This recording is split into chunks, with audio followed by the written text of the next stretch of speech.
Hello friends, વ્યાકરણમાં થોડું lesson આપ્યું હતું તે આવડ્યું તમને?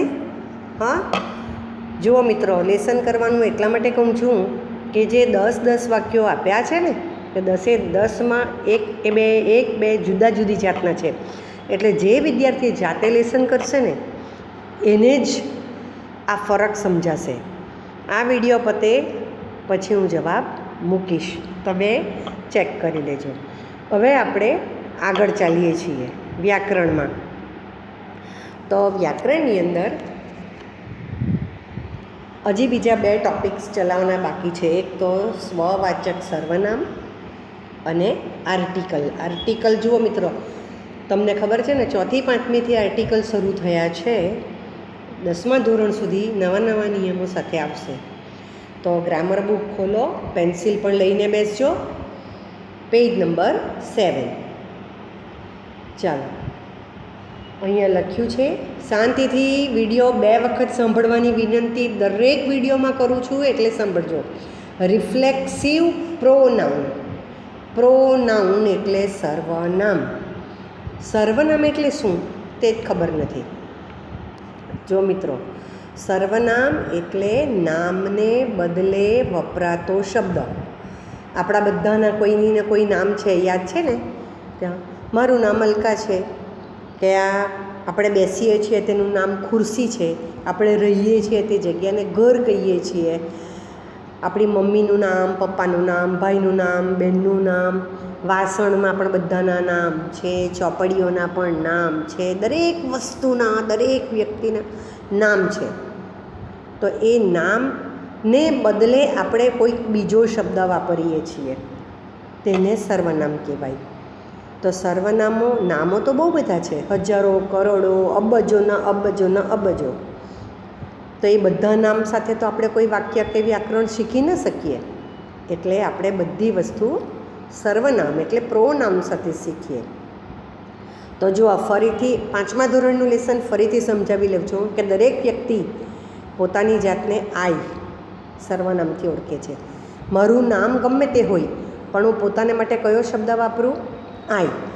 તમે પણ તમારા નામની જગ્યાએ આઈ વાપરો. દરેક વ્યક્તિ પોતાના નામની જગ્યાએ આઈ વાપરે.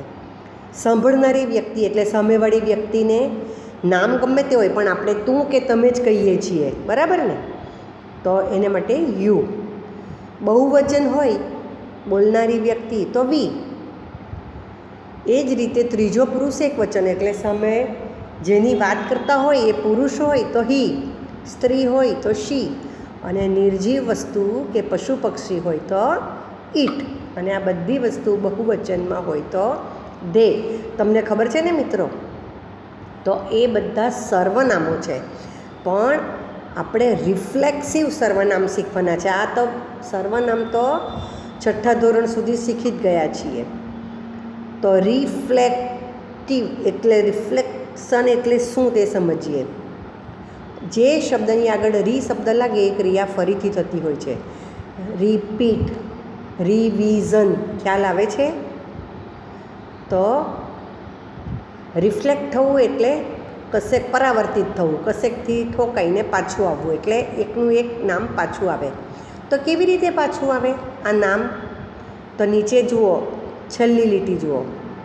મેં આઈનામાં પોતાની જાતને નિહાળી. આઈ એટલે હું, ને માય સેલ્ફ એટલે મારી જાત, પોતાની જાત. એટલે 2 સર્વનામો થયા, એક રિફ્લેક્ટ થયું છે. તો પહેલાં જે આ કોઠો આપ્યો છે એ તમારે નોટબુકમાં લખવાનો છે. આઈ એટલે હું અને માય સેલ્ફ એટલે મારી જાત. વી એટલે અમે, અવર સેલ્વ્સ. જુઓ, બહુવચન થાય છે એટલે એફનો વી થઈને ઈએસ થઈ ગયું છે. અવર સેલ્વ્સ એટલે અમારી જાતે. યુ એટલે તું કે તમે, અને યોર સેલ્ફ એટલે તારી જાતે, અને યોર સેલ્વ્સ એટલે તમારી જાતે. હી એટલે તે, અને હિમસેલ્ફ એટલે તેની જાતે. શી એટલે તેણી, હર સેલ્ફ એટલે તેણીની જાતે. ઇટ એટલે તે, અને ઇટ સેલ્ફ એટલે તેની જાતે. અને ધે એટલે તેઓ, ધેમસેલ્વ્સ એટલે તેઓની જાતે.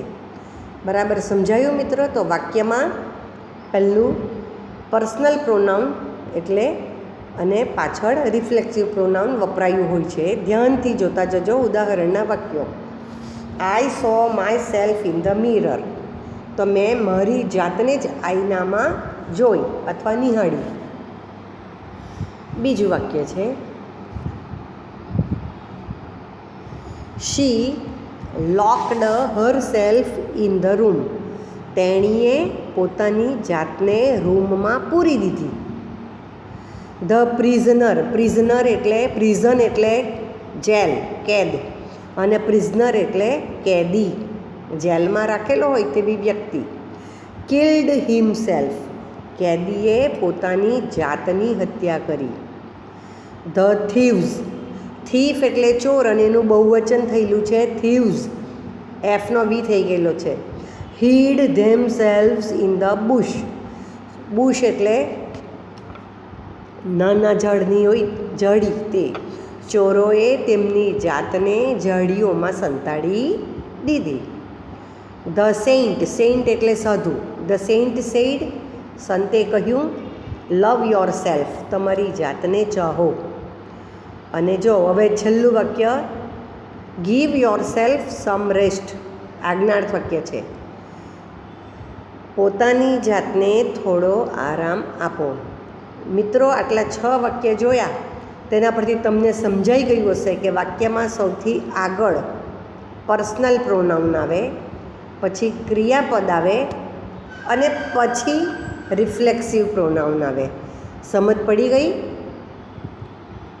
ખ્યાલ આવ્યો?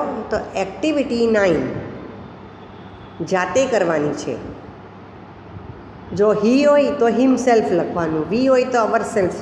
તમને 7મા પાના પર કોઠો છે જ, પણ જ્યારે આજ્ઞાર્થ વાક્ય આપે, ઉદાહરણ તરીકે 7મું વાક્ય અને 9મું વાક્ય આજ્ઞાર્થ વાક્ય છે, તો આજ્ઞા ક્યારે કરે?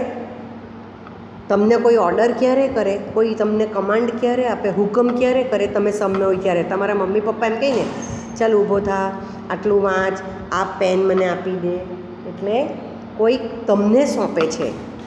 એટલે એનો અર્થ શું થયો ખબર છે? કે તમને યુ કરીને બોલાવે છે. એટલે જ્યારે કરતા ન હોય ત્યારે તમારે યોર સેલ્ફ વાપરવાનું છે. 7મું વાક્યમાં જોઈ લેજો. Don't give your self a lot of trouble. તમારી જાતને ખૂબ તકલીફ આપો નહીં. ચાલો હવે ખૂબ અગત્યનું અને કાયમ બહુ વખતથી વપરાયા જ કરતું આર્ટિકલ. તમને ખબર છે 4થી 5મીથી શરૂ થઈ ગયું છે, પણ તમને દર વર્ષે થોડા થોડા નવા નિયમો સાથે શીખવવામાં આવે છે. હવે આજે 7મીમાં જે છે તો ધના નિયમો ઘણા બધા વપરાયા છે, છતાં આપણે પહેલેથી રિવિઝન કરીએ છીએ. આર્ટિકલ્સ ઉપપદ કહેવાય ગુજરાતીમાં. તો મિત્રો તમે યાદ કરો કે ગુજરાતી, હિન્દી, કોઈ પણ ભાષામાં આ એવો એક પણ શબ્દ નામ આગળ વપરાય છે? નથી વપરાતો ને. એટલે આર્ટિકલ્સ ફક્ત અંગ્રેજી ભાષામાં જ વપરાય છે અને તે હંમેશા નામની આગળ વપરાય છે, નામ કે સર્વનામની આગળ વપરાય છે. આર્ટિકલ મુખ્યત્વે 3 છે. એના 2 ઉચ્ચાર થાય, અ પણ બોલાય અને એ પણ બોલાય. જ્યારે ભર આપવો હોય ત્યારે એ બોલવાનું છે, અને બીજું એન, અને ત્રીજું ધ. એને પણ ધ અને ધી 2 બોલાય છે. હવે થોડીક કોમન વાતો કરી દઈએ આર્ટિકલ વિશે, કે આર્ટિકલ ફક્ત અંગ્રેજી ભાષામાં જ આવે છે. એક બીજું, તે નામની આગળ જ વપરાય છે. બરાબર? આર્ટિકલ એ અને એન હંમેશા એક વચનનું નામ હોય ને ત્યારે જ આવે. એટલે તમે યાદ રાખો કે આર્ટિકલ એ અને એન જ્યારે વપરાયું હોય તો એ એક વચન જ હશે વાક્ય. બીજું, આર્ટિકલ એ અને એનની ઉપર જુઓ એવું લખ્યું છે કે ઇનડેફિનિટ આર્ટિકલ એટલે અનિશ્ચિત. એટલે ઉદાહરણ આપીને સમજાવીશ તમને કે જ્યારે એ કે એન લખ્યું હોય ત્યારે એ વસ્તુ, પ્રાણી કે વ્યક્તિ કોણ છે એના વિશે આપણને ચોક્કસ કોઈ માહિતી નથી. હા, દાખલા તરીકે એમ કહેવાય કે ધીસ ઇઝ અ બુક. તો આ કોઈ એક ચોપડી છે. કઈ ચોપડી છે તેના વિશે તમને વધારે ખબર નથી. This is a boy. આ કોઈ એક છોકરો છે, એટલે તમને ખ્યાલ આવશે કે એ અને એનનું આપણે કોઈ ગુજરાતી કરતા નથી. જ્યારે વાક્યનું ભાષાંતર કરીએ ત્યારે કોઈ પણ ગુજરાતી કરતા નથી, પણ એનો અર્થ કોઈ એક એવો સમજવાનો છે. મિત્રો ખાસ ધ્યાન રાખજો, સમજવાનો છે. તમને કોઈ એમ કહે કે ધીસ ઇઝ અ પેન, તો તમને મનમાં એમ ખ્યાલ આવી જ જવો જોઈએ કે આ કોઈ એક પેન છે. કે ધીસ ઇઝ અ પેન્સિલ, આ કોઈ એક પેન્સિલ છે. ધીસ ઇઝ અ ગર્લ, આ કોઈ એક છોકરી છે. ધીસ ઇઝ એન અમ્બ્રેલા, આ કોઈ એક છત્રી છે. એટલે ચોક્કસ વસ્તુ ખબર નથી, એટલે અનિશ્ચિત આર્ટિકલ કહેવાય. હવે એ કોની આગળ વપરાય અને એન કોની આગળ વપરાય એ તો તમને બધાને ખબર છે કે જે વ્યંજનથી શરૂ થતો હોય, જે નામ વ્યંજનથી શરૂ થતો હોય તેની આગળ એ આર્ટિકલ લાગે છે. દાખલા તરીકે પેજ નંબર 9ની ઉપર આપેલું છે કે અ ડૉક્ટર. હા, અહીંયા ચોખ્ખું દેખાતું નથી, તમે બુકમાં જોઈ લેજો કે અ ડૉક્ટર, તો એનો અર્થ શું થાય? કોઈ પણ ડૉક્ટર. એન એલિફન્ટ, તો કોઈ પણ એક હાથી, અનિશ્ચિત વસ્તુ છે. પણ આ જ વસ્તુ આગળ ધ ડૉક્ટર એમ જો વપરાય તો કયો ડૉક્ટર? જેની આગળ કોઈ વાર વાત થઈ ગઈ છે, અથવા તો તમે જેને ઓળખો છો, અથવા તો જે કોઈક ચોક્કસ વસ્તુ છે, નિશ્ચિત છે, તેની આગળ. આર્ટિકલ એ અને એન ઘણીવાર શીખ્યા છીએ, એટલે તમારે ટૂંકમાં બુકમાંથી જ લખી દેવાનું છે. હું પાછળ નોટ મૂકું છું, હું જે લખીને મૂકું છું એ બધું નોટબુકમાં કોપી કરવાનું છે જ. તો આર્ટિકલ એનો ઉપયોગ કે જ્યારે જાતિવાચક નામ એકવચનમાં હોય અને એનો ઉચ્ચાર વ્યંજનથી શરૂ થતો હોય ત્યારે આર્ટિકલ એ વપરાય છે. દાખલા તરીકે આઈ હેવ અ પેન, મારી પાસે કોઈ એક પેન છે એમ સમજવાનું, પણ ગુજરાતી શું થશે? મારી પાસે પેન છે. હિરલ ઇઝ અ ગર્લ, તો હિરલ કોઈ એક છોકરી છે, અથવા હિરલ છોકરી છે. પણ હવે આ વર્ષે શું ઉમેરાય છે? અત્યાર સુધી આપણે શું કરતા હતા? એ, ઈ, આઈ, ઓ ને યુ, એટલે 5 સ્વર હોય ત્યારે એન મૂકતા હતા. પણ બોલતી વખતે, હવે ખાસ ધ્યાન આપજો, બોલતી વખતે પણ જો ઉચ્ચાર, એટલે બોલવાનો પહેલો અક્ષર જો તમને વ્યંજનમાં સંભળાય તો એ જ લગાવવાનો. અહીં નીચે 4 શબ્દો આપ્યા છે, ધ્યાનથી જોજો. આ બધા પરીક્ષામાં પૂછાશે. ને મિત્રો, ફક્ત 7મામાં જ પૂછાય એવું જરૂરી નથી. બોર્ડની એક્ઝામમાં પણ મેં જોયા છે, બોર્ડની પરીક્ષામાં પણ આ જ શબ્દો પૂછાય છે. અ યુનિયન, જુઓ, યુનિયનમાં બોલતી વખતે ય બોલાય છે, તો ય એ ગુજરાતી પ્રમાણે વ્યંજન છે. અ, આ, ઈ સ્વર છે, યાદ છે ને મિત્રો?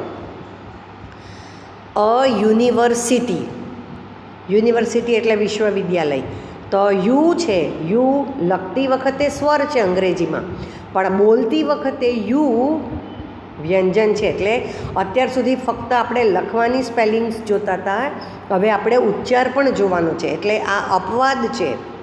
અ યુરોપિયન, તો યુરોપિયન એટલે એન વપરાતો નથી, પહેલો અક્ષર ઈ છે.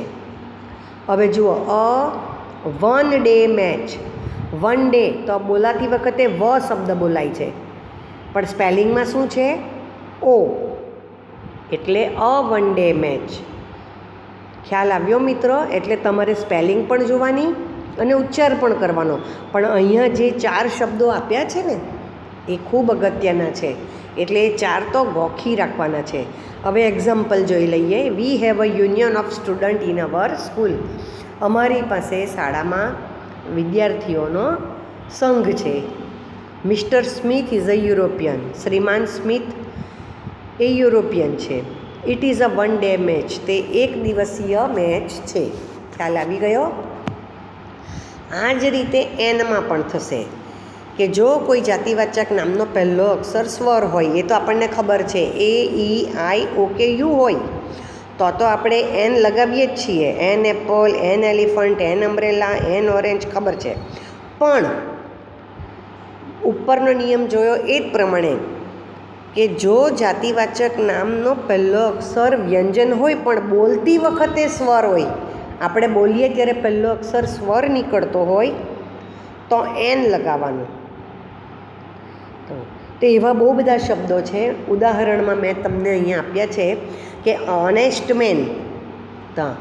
તો ઓનેસ્ટની સ્પેલિંગ HONEST છે, એટલે હોનેસ્ટ બોલાતું નથી. ઓનેસ્ટ તો અ બોલાય, અ એટલે વ્યંજન એટલે એન લાગશે. પછી HOUR એટલે કલાક, તો પહેલો અક્ષર એચ છે. હવર કે હોવર બોલાતું નથી. આવર એટલે એની આગળ પણ એન લાગે છે. હવે વિશેષ નોંધ જુઓ કે કોઈ વાર આમ તો જનરલી આર્ટિકલ નામની આગળ લાગે, પણ કોઈ વિશેષણ છે. દાખલા તરીકે અહીંયા ઉદાહરણ આપ્યું છે નોંધમાં પાનું નંબર 9 ઉપર કે એન અગલી એનિમલ. અગલી એટલે બેડોળ, કદરૂપું. તો અગલીમાં પહેલો અક્ષર યુ છે, તો યુને જોઈને આર્ટિકલ મૂકવાનો. એનિમલ નામ છે તેને જોઈને મૂકવાનો નથી. બીજું ઉદાહરણમાં વધારે ખ્યાલ આવશે કે નામ છે મેન. મેનનો પહેલો અક્ષર એમ, એટલે ખરેખર તો એ આવવો જોઈએ, પણ એન ઓલ્ડ મેન લખેલ છે. ઓલ્ડનો પહેલો અક્ષર સ્વર છે ને, એવું જ સેમ છે ત્રીજું, અ સ્વીટ એપલ. એપલ છે તો એન આવવો જોઈએ. બરાબર સમજાય છે મિત્રો? પણ સ્વીટ શબ્દ આગળ લાગ્યો છે તો સ્વીટનો એસ હોવાથી આપણે અ સ્વીટ એપલ લખ્યું છે. એટલે નામ સાથે જો વિશેષણ હોય તો વિશેષણનો પહેલો અક્ષર પણ જોવો. ઉદાહરણ જોઈએ છીએ. વી use an umbrella in monsoon. I have a new umbrella. ખ્યાલ આવી ગયો તમને? નીચે અમ્બ્રેલા આગળ એન લાગ્યો છે, પણ અહીંયા ન્યૂ અમ્બ્રેલા, તો ન્યૂનો એન છે એટલે અ થઈ ગયો. You have vested N આવર.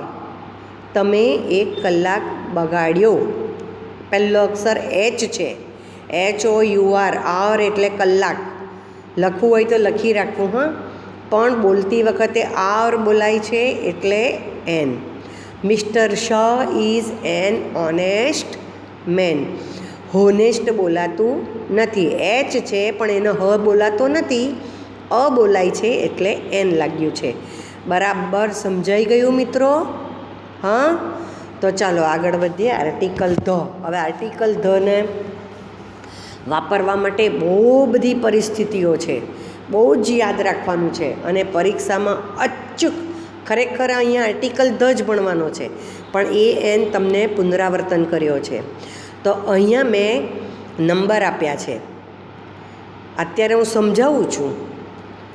હું જે લેસન આપું છું તે લખ્યા પછી આર્ટિકલ ધમાં આ બધું તમારે નોટબુકમાં લખવાનું છે. જુઓ મિત્રો, જ્યાં જરૂર લાગે ત્યાં સમજાવવા માટે મેં ગુજરાતી વાક્યો પણ લખ્યા છે, જેથી તમને સમજ પડે.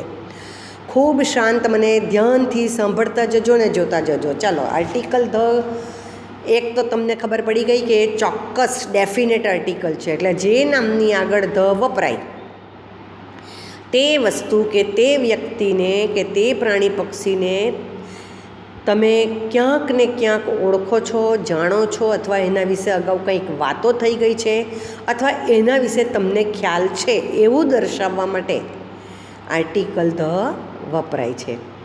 તો પહેલો નિયમ છે કે પ્રાણીઓ, પક્ષીઓ, ફળો, ફૂલો વગેરે આખા વર્ગનો કે આખી જાતિનો નિર્દેશ કરવો હોય ત્યારે આર્ટિકલ ધ વપરાય છે.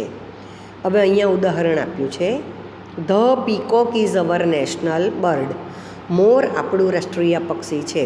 હવે મોર શબ્દ એક વચનમાં છે, બરાબર?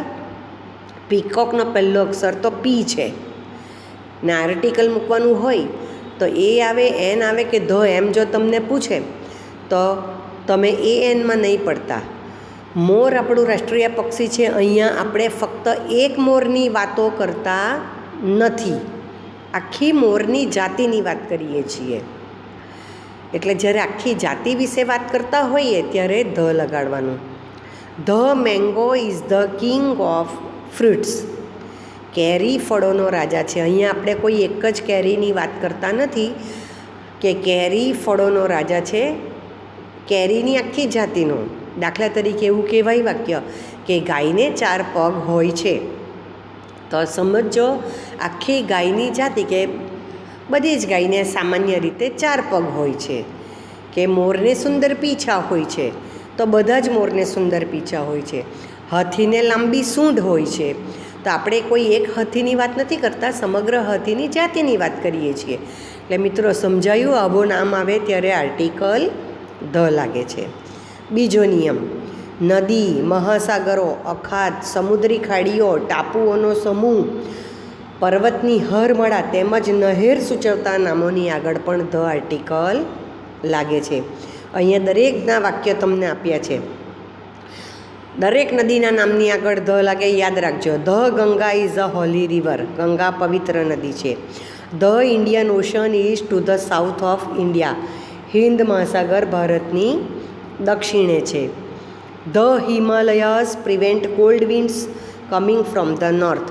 જો હિમાલય કોઈ એક પર્વત નથી, પર્વતમાળા છે, એટલે અહીંયા ધ હિમાલયાઝ આપ્યું છે કે પ્રિવેન્ટ એટલે રોકે છે. કોને? કોલ્ડ વિન્ડ્સ એટલે ઠંડા પવનોને, ઉત્તર તરફથી આવતા ઠંડા પવનોને રોકે છે. The Narmada canal will change the life of people in Saurashtra. Narmada canal એટલે નર્મદા નહેરની વાત કરેલી છે. Have you ever bin to the Andaman and Nicobar island. Andaman અને નિકોબાર એ ટાપુઓ છે, અને આઇસલેન્ડ નથી બોલાતું, આઇલેન્ડ બોલાય. આઇલેન્ડ એટલે ટાપુ. સ્પેલિંગ જરા ધ્યાનથી જુઓ, આવું લખી રાખો, તમને યાદ રહે એટલા માટે. એટલે ખ્યાલ આવી ગયો કે આ બધાની આગળ ધ આર્ટિકલ લાગે છે. પણ નોંધ શું છે તે જુઓ, કે કોઈ તળાવ હોય કે કોઈ ડુંગર હોય તો તેની આગળ લાગતું નથી.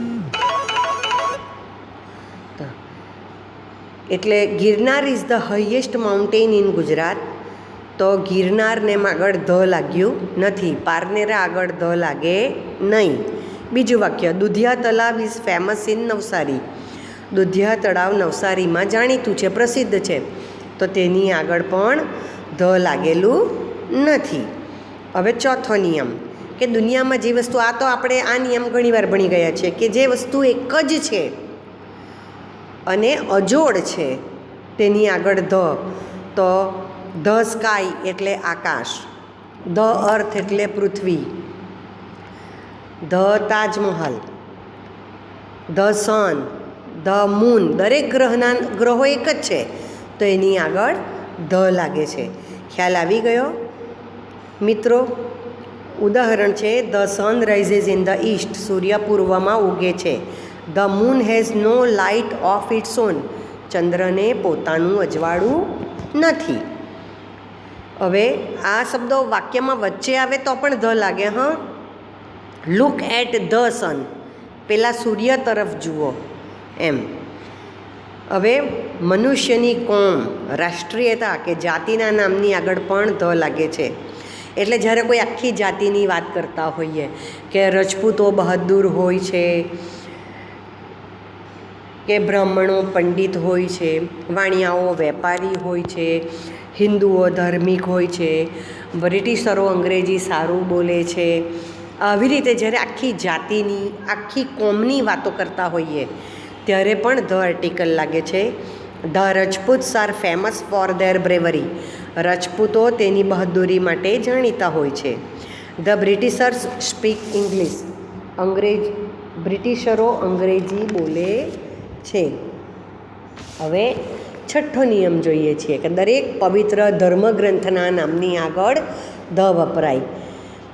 The Gita, the Ramayan, the Mahabharat, the Quran, આવા શબ્દો વપરાય છે. ઉદાહરણના વાક્ય જોઈએ. The Gita is the holy book of હિન્દુઝ.